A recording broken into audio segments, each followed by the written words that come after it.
20% des Français sont à découvert chaque mois. Vous aussi, vous êtes un panier percé, vous dépensez plus que ce que vous avez, il faut que ça s'arrête. Aujourd'hui, on va démêler ensemble tous les frais occasionnés par un découvert bancaire. Il y a deux types de découvert, le découvert autorisé et le découvert non autorisé. Le découvert autorisé n'est pas automatique. La banque vous accorde un montant maximum, par exemple 300 € que vous pouvez dépenser lorsque votre compte passe en négatif. En réalité, c'est un peu comme un crédit. Vous payez des intérêts sur le montant prêté. Ces intérêts s'appellent les agios. Ils peuvent varier de 8 à 12% en fonction de la banque. Bon, comment on les calcule? Il faut prendre le montant du découvert, le multiplier par le taux d'intérêt divisé par 100. Et comme c'est un taux d'intérêt annuel, il faut diviser le nombre de jours de découvert par les 365 jours de l'année. Prenons un exemple. Si vous avez un découvert de 300 € sur 15 jours pendant un mois, votre découvert sera donc de 300 € fois 8% de taux d'intérêt, donc divisé par 100, fois 15 jours divisé par 365 jours. Et les agios seront d'environ 1 €. Faites attention, certaines banques appliquent des frais minimaux d'une dizaine d'euros par exemple sur le trimestre. Donc au 1 € précédent, il pourrait s'ajouter des frais fixes d'une dizaine d'euros. Si vous dépassez la limite de 300 € de découvert autorisé, vous passez en découvert non autorisé. Et là, les frais explosent. Dans le cas du découvert non autorisé, il y a deux cas de figure. Soit la banque accepte le paiement, sinon elle les refuse. Si elle accepte les paiements, des frais s'ajouteront. Premièrement, des agios plus élevés. On passe de 8% dans le cadre de découvert autorisé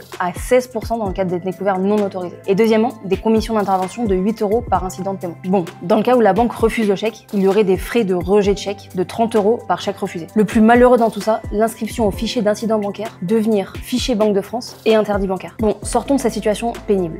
Je vais vous donner 4 solutions pour éviter le découvert bancaire. Premièrement, optez pour une carte bancaire en débit immédiat pour suivre votre solde en temps réel. Deuxièmement, choisissez une carte à autorisation systématique qui vérifie votre solde à chaque transaction et vous bloque en cas de découvert. Troisièmement, demandez de réaménager vos mensualités de crédit. Réduisez au maximum vos dépenses essentielles, vos abonnements récurrents, l'électricité, le gaz, les forfaits mobiles, l'assurance. C'est là que Selectra peut vous permettre de réduire vos frais de découvert. On compare tous les contrats de la maison pour vous faire économiser. Ces centaines d'euros de découvert avec Selectra, ce seront des économies. Notre service est 100% gratuit, profitez-en. N'hésitez pas à nous appeler sur le numéro inscrit en description ou à consulter notre site internet selectra.info.